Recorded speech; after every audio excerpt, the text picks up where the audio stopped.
Any steel coming into the United States is going to have a 25% tariff. What about aluminum, sir? Aluminum, too. A renewed tariff threat from Donald Trump. The U.S. president targets steel and aluminum imports. Tonight, the expected impact here at home, how Canada plans to fight back again.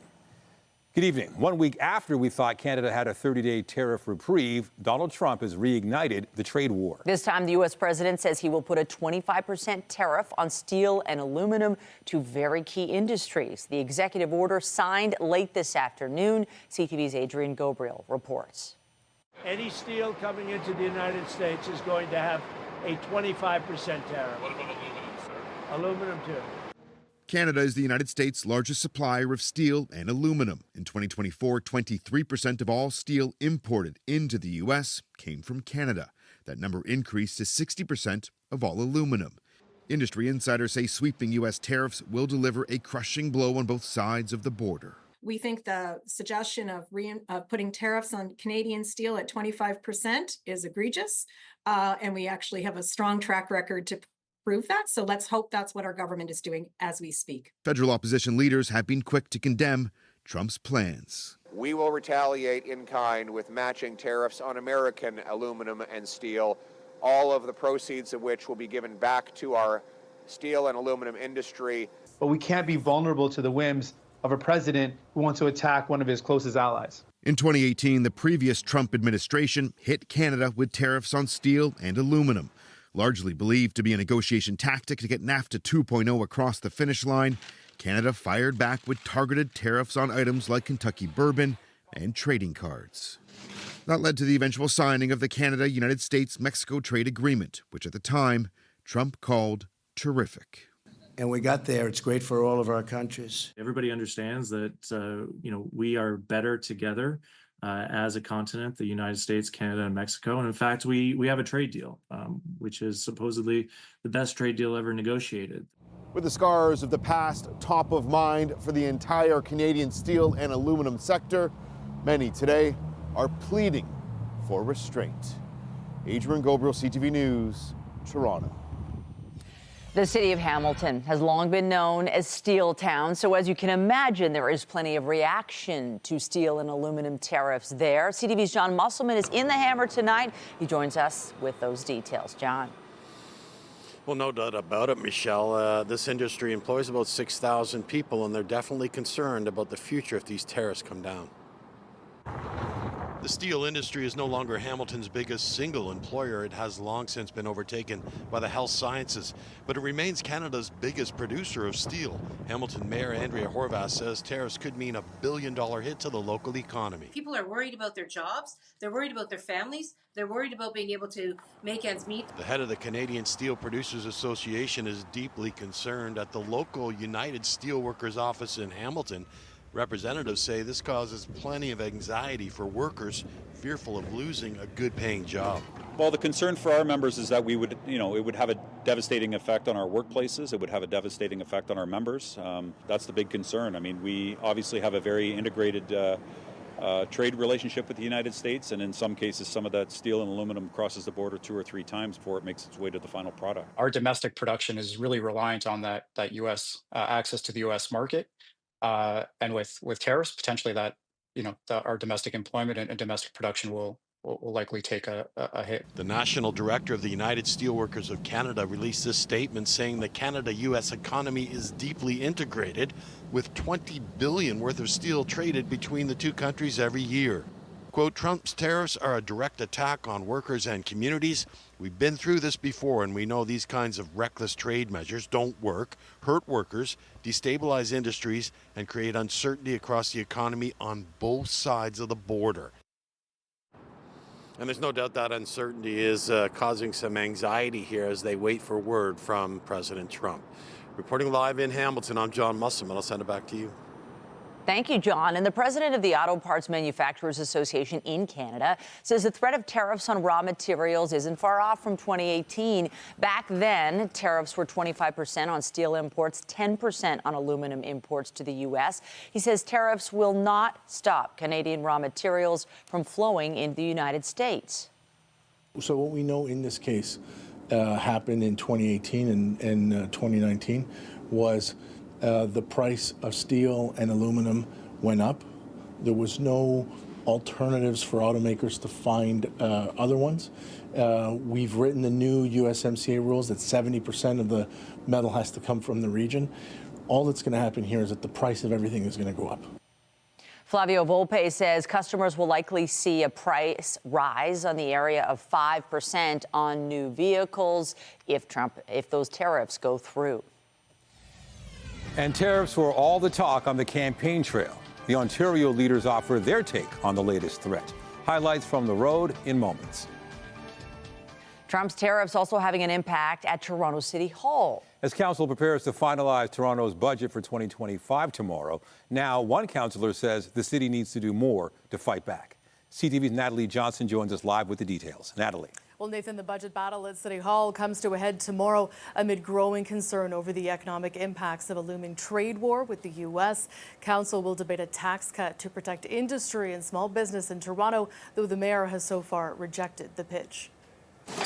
On the factory floor of Leland Industries in Scarborough, domestic steel is at the heart of the bolts, nuts and screws that have been produced here for more than 40 years. More than half of these products are exported to the U.S. market, and there is now concern that it could all unravel amid a Trump trade war. These 25% tariff, it's just another hit. And grind production like this to a halt. Workers and business leaders are worried. They're concerned about keeping the lights on. They're concerned about keeping the lines running. Councillor Brad Bradford today proposing a 25% property tax cut for industry and small business as part of the city budget that will be voted on tomorrow in the face of Trump tariffs. The way we protect ourselves against this threat is by making Toronto the most attractive city in the world to build a business, invest your capital, and create jobs. You like the muffins? You like the yogurt? Mayor Olivia Chow was today touting the centerpiece of her vision for the city budget. You got it. $6 million to expand school food programs to 21,500 kids in 48 schools by September. After a decade of neglect, the choice is clear. We can build, we can invest in young people, or we can let our city and the kids go hungry.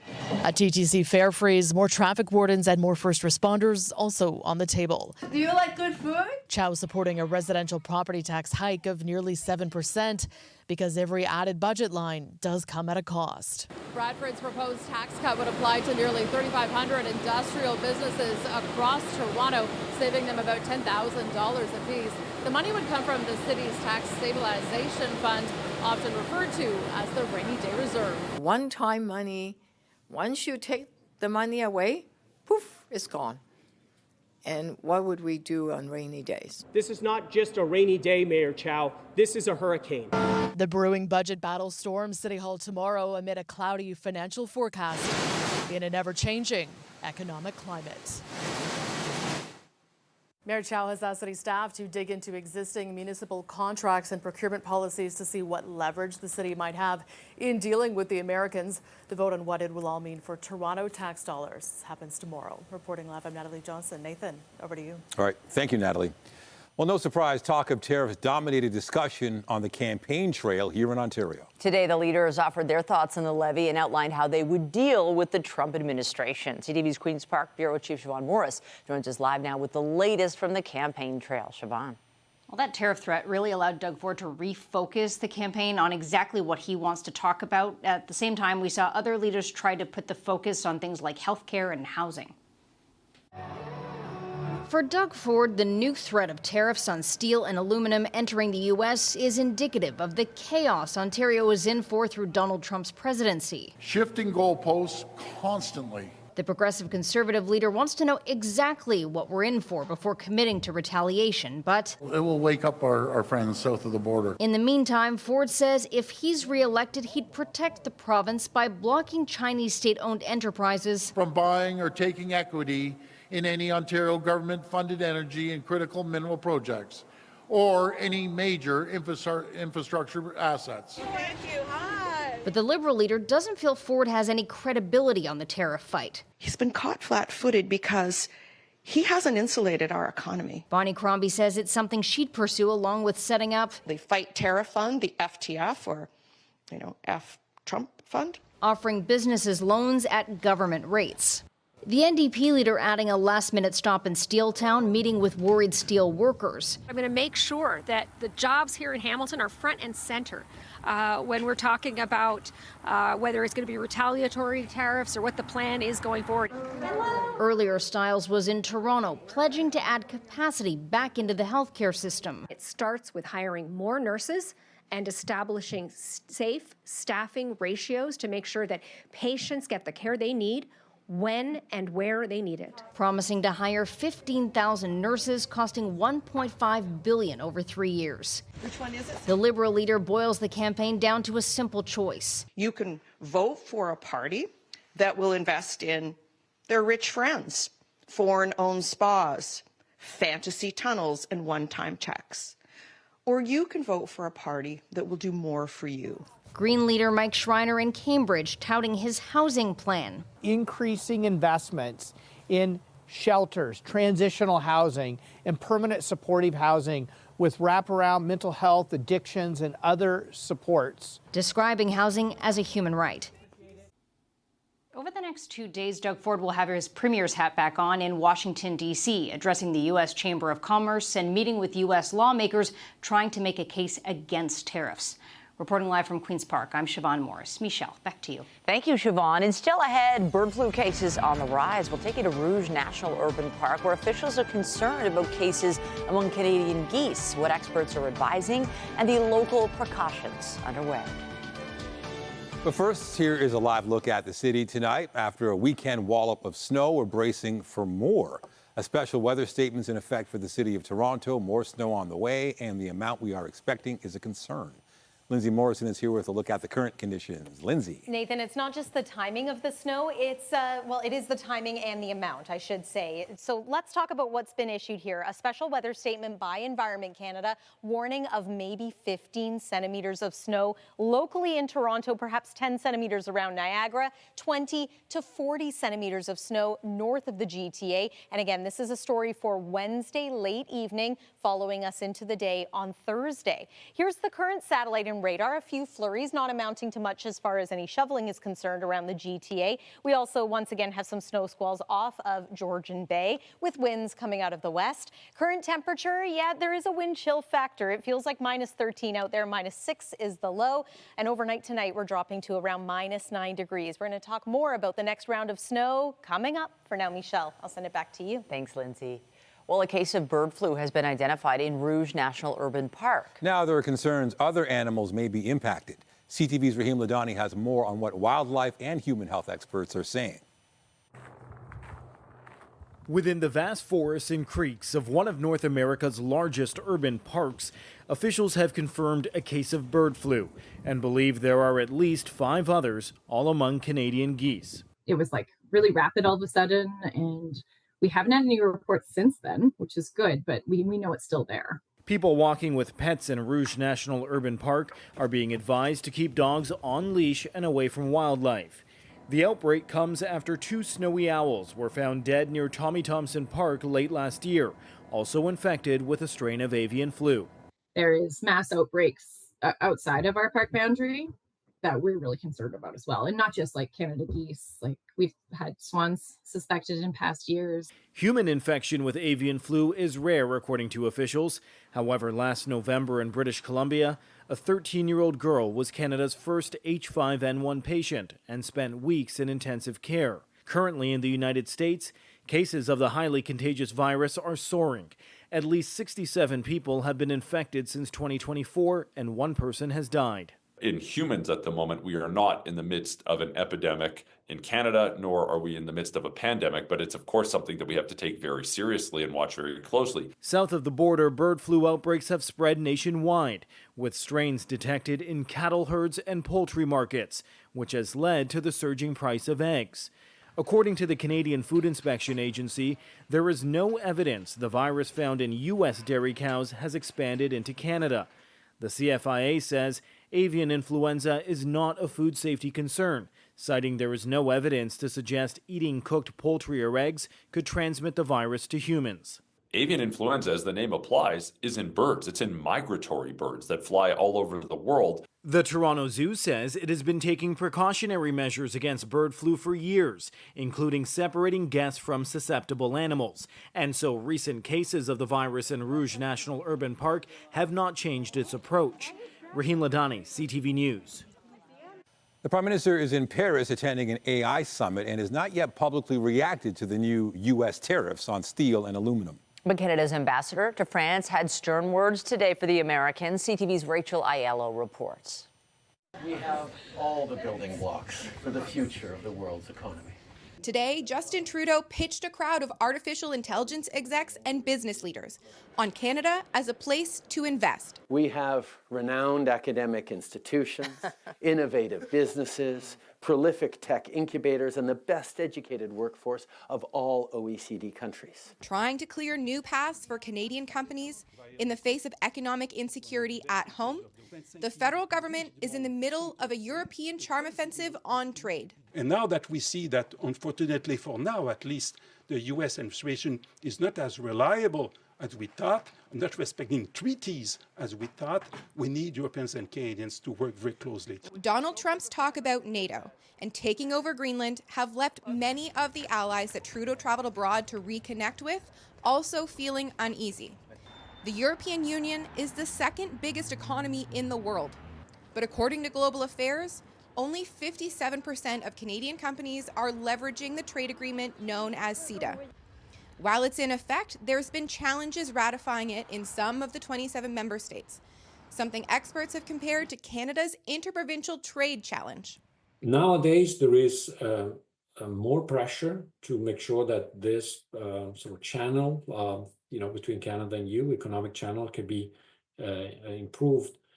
In the face of Trump, the experts that I've been speaking with say both Canada and the EU are looking for trusted partners to provide an alternative to the United States.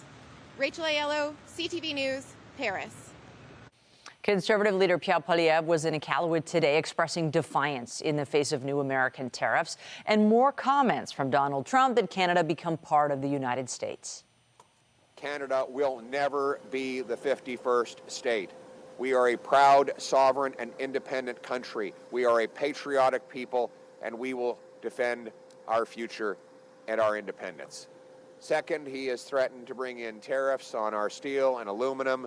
We will retaliate in kind with matching tariffs on American aluminum and steel, all of the proceeds of which will be given back to our steel and aluminum industry, and any surplus will be given in tax relief for our people. Poilievre also said a Conservative government would build a permanent military base in Nunavut and pay for it by dramatically cutting Canada's foreign aid budget. He says it would serve as a base for defending Canada's Arctic and for search and rescue missions. While we wait for the specifics on Canada's situation, China began retaliating against Donald Trump's tariffs today. Beijing was hit back with 15% duties on American coal and liquefied natural gas products and imposed a 10% tariff on crude oil, farming machinery, and some cars. The additional tariffs come after Washington slapped 10% duties on all Chinese imports. In the Middle East, Israel and Hamas are accusing each other of violating the ceasefire that has paused fighting in the Gaza Strip and seen the release of some of the hostages. Hamas said today it is stopping any further release of hostages until further notice. The group says that's because of Israeli violations of the truce that include delaying people from returning to northern Gaza, attacks on Palestinians, and stopping the delivery of humanitarian aid. Israel says the Hamas announcement is a violation of the ceasefire, and the military is raising its level of readiness and reinforcing troops for what officials call defensive missions. In another development, Donald Trump has told Fox News Palestinians would not have the right to return to Gaza under his redevelopment plan. The U.S. president wants to create a permanent place for them to live, saying it will take years to rebuild Gaza. Meanwhile, two federal cabinet ministers from the GTA announced today they will not be running in the next federal election. Justice Minister Arif Virani says the past decade in public office has taken a toll on his family life, and he's decided to step away after several weeks of considerable soul searching. The MP for Parkdale High Park was first elected in 2015. And Mary Ng says she's not running after careful reflection. The Minister for Export Promotion, International Trade and Economic Development did not offer a reason why, but the MP from Markham Thornhill said she remains committed to building the future of Canada. Astronomers are surprised following the discovery of a rare halo of bright light around a nearby galaxy. Europe's Euclid telescope captured images of the so-called Einstein ring encircling the galaxy 590 million light years away. Existence of the galaxy has been known for more than a century, so scientists were caught off guard when the telescope revealed the bright glowing ring. NASA is taking part in Euclid's mission to detect dark energy and dark matter in the universe. Coming up, Super Bowl 59 is in the books, from the big game to the Kendrick Lamar halftime show and all the celebrity sightings in between. Our Andrea Case has a recap of what's making headlines. And I'm Pat Foran. Coming up on Consumer Alert, a woman went to a psychic who claimed for a price she could make a man fall in love with her. But after she gave the psychic more than $50,000, the romance didn't happen. Now she wants a refund. We investigate. That story is just ahead. Well, this past weekend, we had significant snow, about 15 centimeters at Pearson Airport, close to 20 in places like Oakville and Burlington. And now we're gearing up for another. This is a system that's going to move in Wednesday night, bringing heavy snow, gusty winds, and maybe some freezing rain. And it's not the only storm this week. Another one comes this weekend. A full look at your forecast is just ahead. And stay with us. We've got another full night of great shows for you right here on CTV.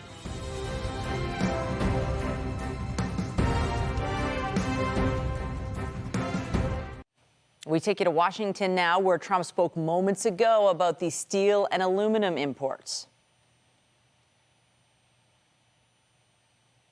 Than it ever was before.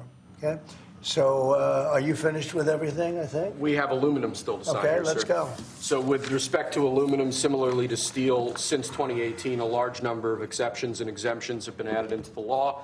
This eliminates all of those and also increases the ad valorem tariff rate from 10 to 25%. Mostly the last part is the most important, right? Would you say? Totally. So basically, this is aluminum, the same thing, no exceptions, no nothing, and it's going to bring our aluminum business back and may go higher. I mean, frankly, it may go higher, and we're going to also be talking about We're going to be talking about things over the next 3 weeks that I think will be amazing for our country, amazing for our jobs, and will bring us to a new level of prosperity.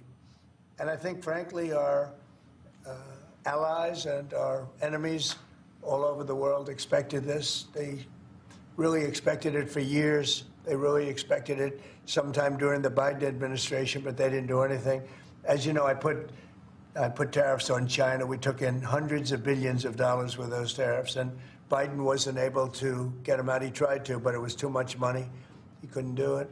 And we're going to be doing a very concise and, it's going to be good. And I don't think if done properly, and we're going to try and do You're that, listening to U.S. President Trump speaking live in Washington this hour. We've been waiting all day for the president to make it official. 25% tariffs on steel and aluminum. As we've been reporting, this is not good news for Canada. Lots of reaction. We're going to leave it here. We'll monitor this news conference, and we'll have more information as it becomes available, certainly. We're moving on. You've probably noticed psychics and astrologers who advertise their services, claiming they can help give you spiritual guidance. Some believe they can help you with financial problems or to find a romantic partner. But if you're using a psychic, you need to be extremely cautious. Here's Pat Foran and Consumer Alert. Pat. Thanks, Nathan and Michelle. A woman contacted us after she used a psychic who said she could help her find true love. She gave the psychic over $50,000 and then nothing happened. She feels she was misled and wants her money back.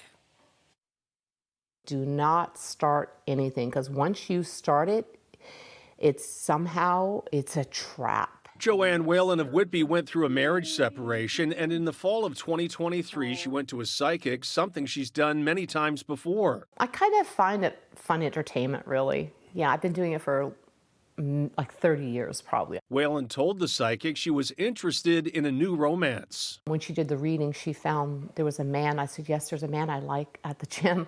And she said, well, I can bring this man closer to you. And I was like, okay, for $550. Intrigued, she paid the money, but what followed in the months ahead were requests for more payments to make the love connection happen. He transferred $12,000 to $15,000, but she said she preferred cash. So I was dropping off a lot of cash at her house. Whalen says she was also asked to buy gold bars at Costco to be used in ceremonies.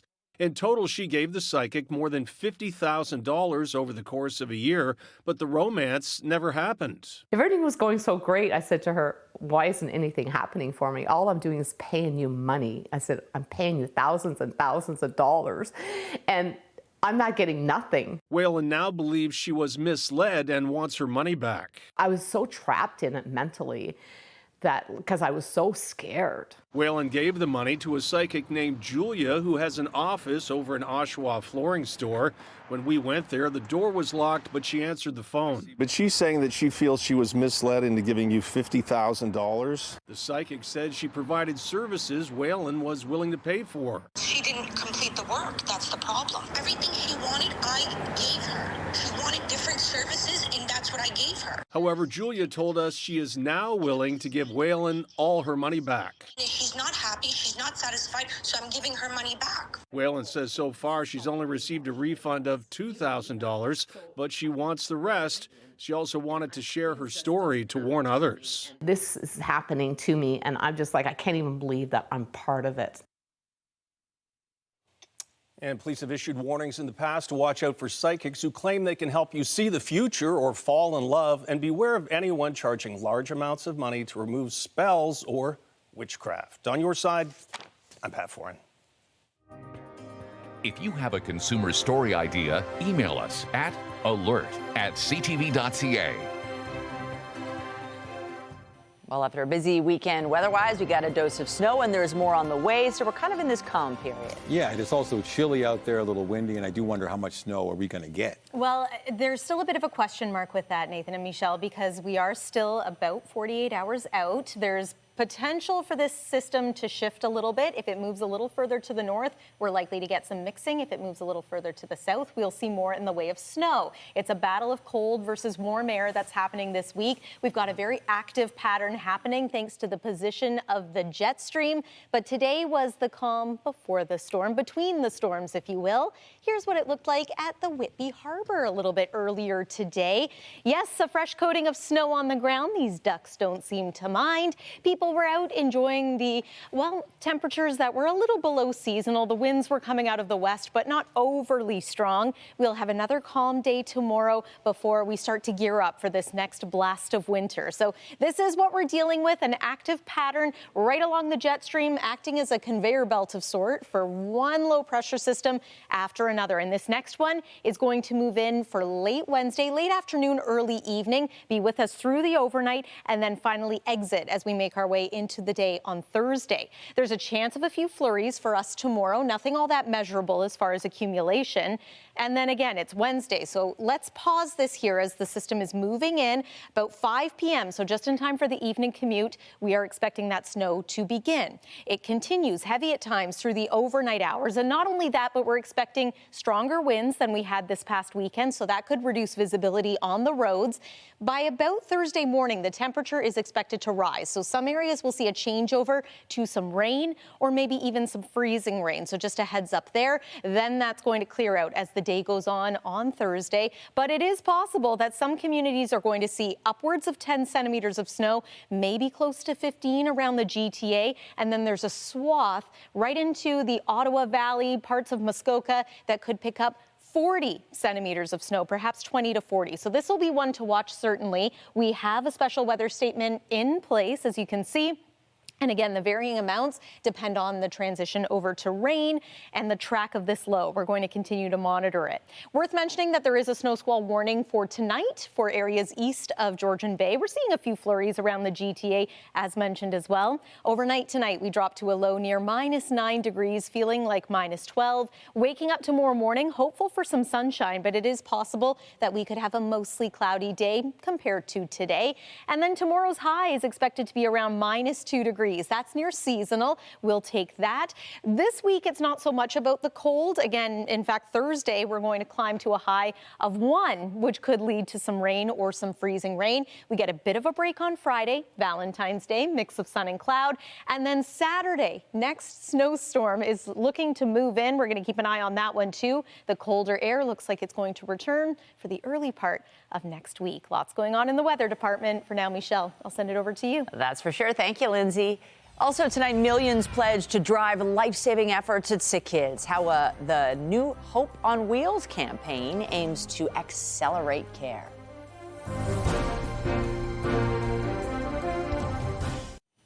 Toronto's Hospital for Sick Children celebrating a multi-million-dollar donation tonight. It is expected to provide an important boost to pediatric oncology in Canada. CTV's health reporter Pauline Chan has the details.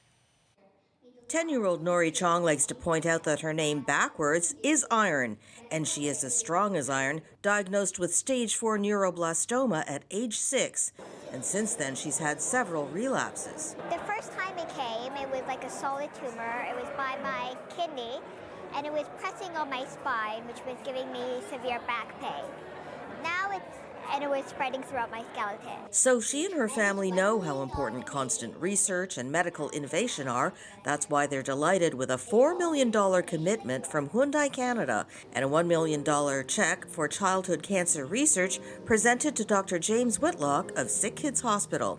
He says the money will go specifically to 2 areas, precision medicine and immunotherapy. A good example of immunotherapy is something called CAR T cells, where we can take a patient's immune cells, have them genetically engineered, give those back to the patient, and it's like attaching a homing device. They can go out and seek and find the leukemia cells in the bloodstream or even outside the bloodstream. And as you can imagine, children with cancer who need new treatments, they don't have a lot of time to wait.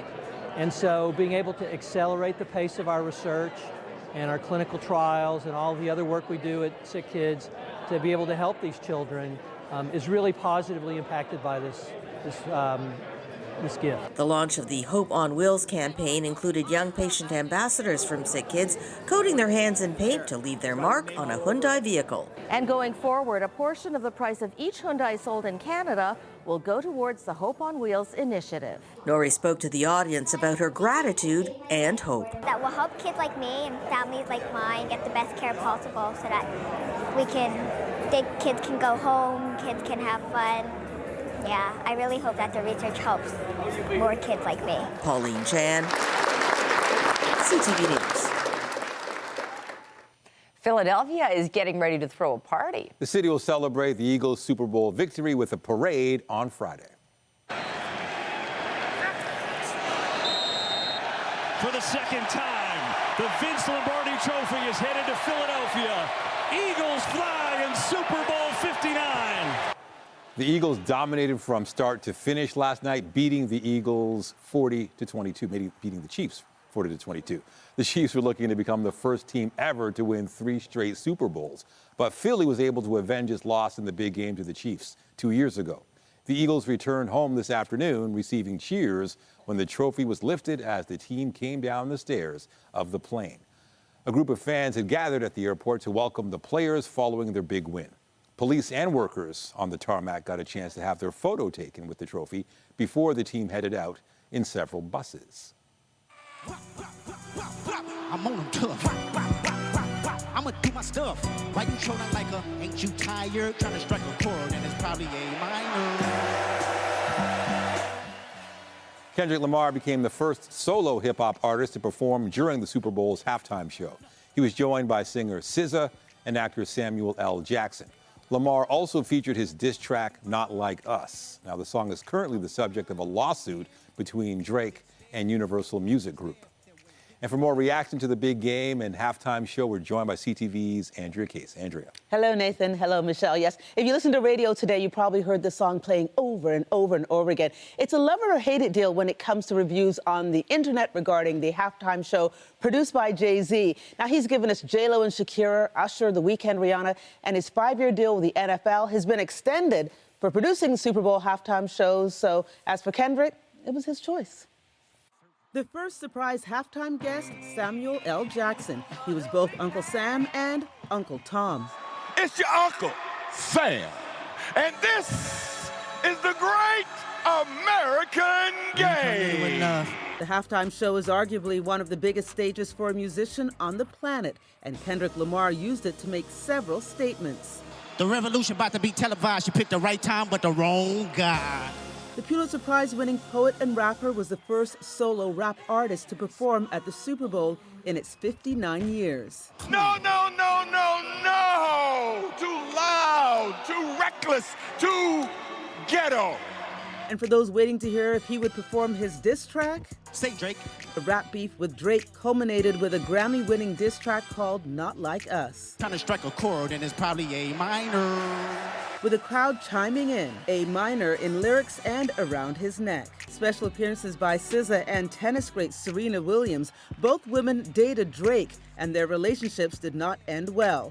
Williams duplicating the crip walk she was derided for after winning Wimbledon in 2012. And while one could call the halftime show a form of protest, there was an actual protest, a flag supporting Sudan and Gaza. Celebrity sightings began before the game, with Lady Gaga singing a tribute to the victims of the terrorist attack on Bourbon Street last month. New Orleans natives Harry Connick Jr. and anthem-singing John Baptiste. Some celebs proudly supported their team, from Kansas City fan John Hamm. Make some noise! And Philadelphia native Bradley Cooper.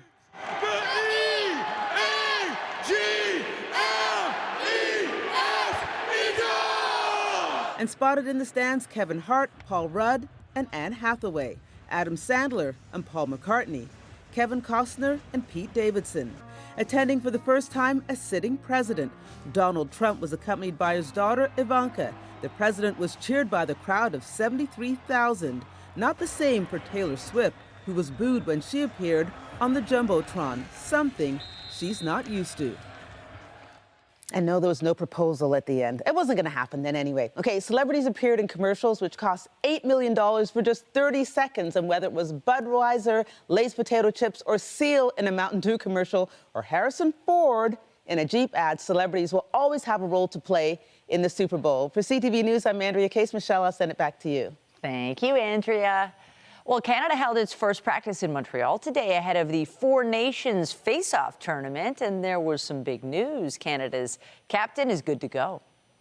Just trying to see where I was at and get treatment and talk to everybody. So yeah, it was a busy week, but happy to be here and just excited to get going. Crosby said he's overcome an upper body injury that kept him out of the Pittsburgh Penguins' last 2 games. The tournament begins Wednesday with Canada facing off against Sweden. Crosby helped his country win gold at the 2010 and 2014 Olympics. He also captained Canada to victory at the 2016 World Cup. Meanwhile, the Toronto Scepters return to the ice tomorrow night. Quick touches, and they score! The fourth-place Scepters haven't played since February 1st, mainly because of a break in the PWHL schedule. Tomorrow, they host the Minnesota Frost. Toronto's Hannah Miller has 7 goals so far this season, the second most in the league. After the break, pushing patriotism. Companies and advertisers tapping into the interest in keeping one's dollars in Canada. A peek at campaigns capitalizing on the current sentiment.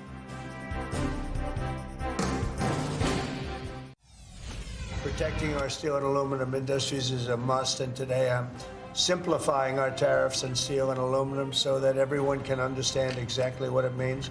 It's 25% without exceptions or exemptions, and that's all countries, no matter where it comes from, all countries. If made in the United States, however, United States of America, there is no tariff, zero. So if it's made in the United States, there is no tariff. All you have to do is make it in the United States. We don't need it from another country. As an example, Canada. If we make it in the United States, we don't need it to be made in Canada. We'll have the jobs. That's why Canada should be our 51st state. Updating our top stories, it's official. Donald Trump has moved to substantially raise tariffs on all steel and aluminum imports, including from Canada. The U.S. president signed an executive order today, removing the exceptions and exemptions from his 2018 tariffs on steel. That means all steel imports will be taxed at a minimum of 25%. Trump also hiked his 2018 aluminum tariffs to 25% from 10%. His action reinstates tariffs on millions of tons of steel and aluminum that had been entering the U.S. duty-free under quota deals, exemptions, and thousands of product exclusions. A lot to take in. You can get more details on the tariffs and reaction from the government and the industry on this side of the border at ctvnewstoronto.ca. On the markets, the Canadian dollar changed hands at $69.89, down just 1/10 cent. Western Canadian Select Oil was up 91 cents to 57.18. And the TSX finished at 25,658.86, up just under 216 points. The Business Report is brought to you by Canadian Western Bank, the bank built for business. As this trade war with the U.S. escalates, it's no surprise promoting Canadian products is a powerful tool for advertisers. CTV's Scott Lightfoot has more on the recent rise in patriotic messaging targeting consumers here in Canada. A whole lot of Canadian pride goes into what we do at Kraft. It's not so much the product that's being marketed these days, but more where it's from. Prepared here in our factory in Montreal, Quebec. With a looming tariff war on the horizon, companies are pushing their patriotism to consumers. This is an opportunity for Canadian manufacturers and Canadian producers to pick up incremental sales. From television to train stations. At Union Station, commuters are greeted with signage proudly proclaiming that dairy producer Lactalis' products are free of American cheese. The company says the campaign was originally planned pre-tariff talk. And we found that 85% of Canadians actually wanted to make it easier to find Canadian-made product. Hey, I'm not a lumberjack or a fur trader. But perhaps not since Molson's I Am Canadian ad from 25 years ago has there been such a rush of Canadian pride from advertisers. Even in a world where there are multiple factors that go into a consumer's decision, right now, the importance of being from Canada has been activated. So while it might not get every customer of a certain brand to change, it'll get a significant number of those customers to change. Most commercials don't mention the tariff threat or the man making said threats, but this commercial for a Quebec restoration company shows an American couple having to enlist a Canadian service under the watchful eye of their president. But don't tell anyone. Bonjour. Oh, the good old football game. It's the second best game you can name. And while the ads may help to sway consumers who are in a buy Canadian mood, it may not always be easy to tell just exactly what being proudly Canadian means. There's the issue of produced in Canada versus made in Canada. Produced in Canada means a much greater percentage of the product is made in Canada. Made in Canada only means 51% or more. So that's one aspect. The other is who are the actual owners of the company that is selling these products. And many of our companies are owned by American international companies. Scott Lightfoot, CTV News. Finally tonight, if you're an animal lover, you could call it a positively perfect way to mark Valentine's Day. The local artist aiming for the heart with portraits of love with pets. CTV's Jessica Smith has the story. Capturing picture-perfect pictures of pups, one click at a time and just in time for the season of love. Dog photography means a lot for me. Roman Garcia, a local photographer, is helping people create keepsakes of their four-legged family members. I really enjoy to see the emotion of people when they discover the picture and the feedback they bring to me. It's amazing, and it's part of the gift And just in time for Valentine's Day, he's taking picture-perfect portraits of dogs to help share the love pet owners have for their furry companions. I didn't realize how important it was until I saw the result of the photos. Like, I knew what it was going to be going into it, but when I saw how beautiful it was, I was like, this is something to really cherish for years.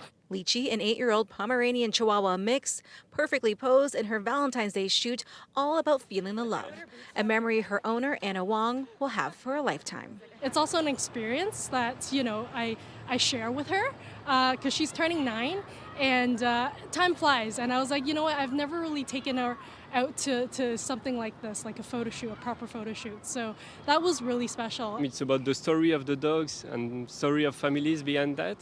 So yeah, I have a few different shots that I really love. With the driving force behind the inspiration for each picture, creating moments that last. After seeing what he's done with her, it's like she's very photogenic.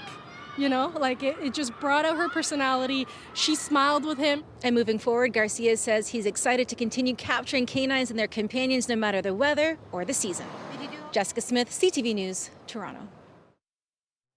Well, it is a calm but cool night out there tonight if you want to take your dog for a walk. A reminder, though, that we are focusing our attention on another winter storm headed our way for later this week. Environment Canada issuing a widespread special weather statement because of snow, possibly some freezing rain and some very strong winds. So that arrives late Wednesday, continues into the day on Thursday, and then a heads up for next weekend. It looks like another round of snow for Saturday, but Friday looks not bad for Valentine's Day. Michelle and Nathan. We're getting our dose of winter. Thank you, Lindsay. That's it for us, but you can join Omar Sachedina at 11 for CTV National News, followed by Zarada Alman with your next local newscast at 11:30. Meantime, our coverage continues anytime on CP24 and at ctvnewstoronto.ca. For Lindsay Morrison and the whole team here at CTV News, thanks for watching. Have a great night.